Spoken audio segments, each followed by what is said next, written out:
Osius Lucas.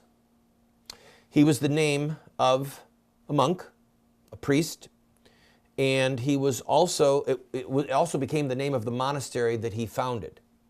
They took the stones, pillars of various pagan Grecian temples, and they built churches, just like in Rome, where the pagan temples, the stones were carried away and used to build great Christian churches. They did the same thing in Greece. Osius Lucas, by the way, I have seen his body with my own eyes, okay? He is what is called an incorruptible. It's some miracle that God does for reasons that are his, but their bodies literally do not decay, all right? I've been to Osius Lucas. I've been this close to the man's body. He's there under glass. It's not sealed. The man who showed me the place actually moved the glass. There's his body. He doesn't decay. And in that monastery, all right, to get back to the story, because it's mind-bending, I admit it. In that monastery, a Greek bishop raised the flag, the white and blue Greek flag, and they launched the revolution in the early 1800s. After almost 400 years, the 1820s is when the fight happened. After almost 400 years of Muslim occupation and brutality and horror, unthinkable rapes and pillaging and stealing and murders and abuse and degradation, they launched from a monastery. They launched a revolution. Let the full weight of that sink in on you. From a monastery, they launched a revolution where they killed as many of these Muslim warlords as they could and drove them out of the country. 7 years it took this war of independence. 7 years of bloodshed. And they knew it was over when the bells in the churches were ringing, because it was against the law to ring a bell. It still is. In a Muslim country, it is against the law to ring a church bell because it speaks of the resurrection of Christ, which the Muslims deny, which Muhammad denied. This history affects us. What are you talking about? Oh, let me explain. Have you heard ISIS talking about the flag of Islam flying over Rome, over the Vatican? That is their goal.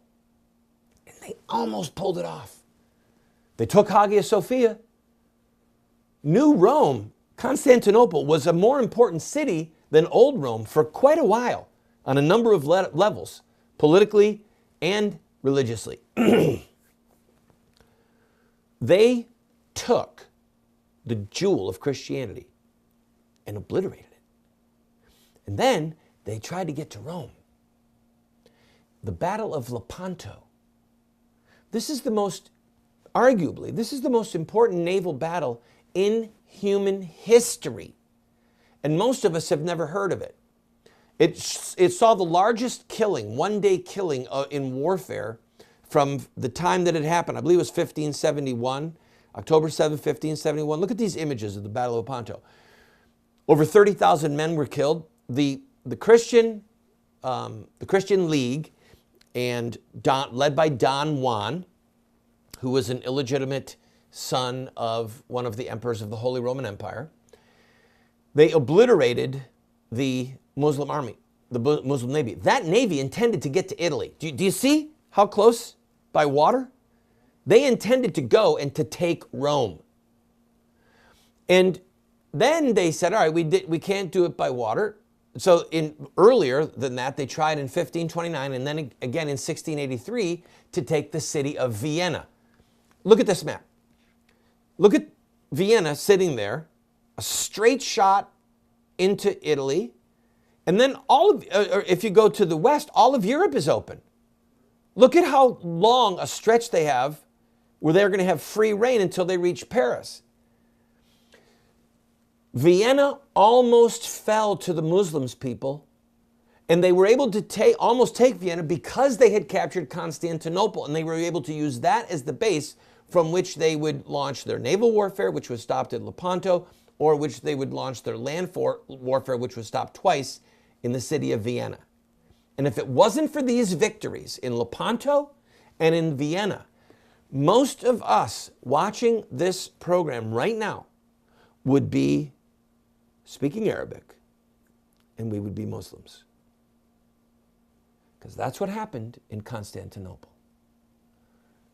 So when you read about this terrorist attack in Istanbul, and it feels like it's a million miles away and has nothing to do with you, don't kid yourself.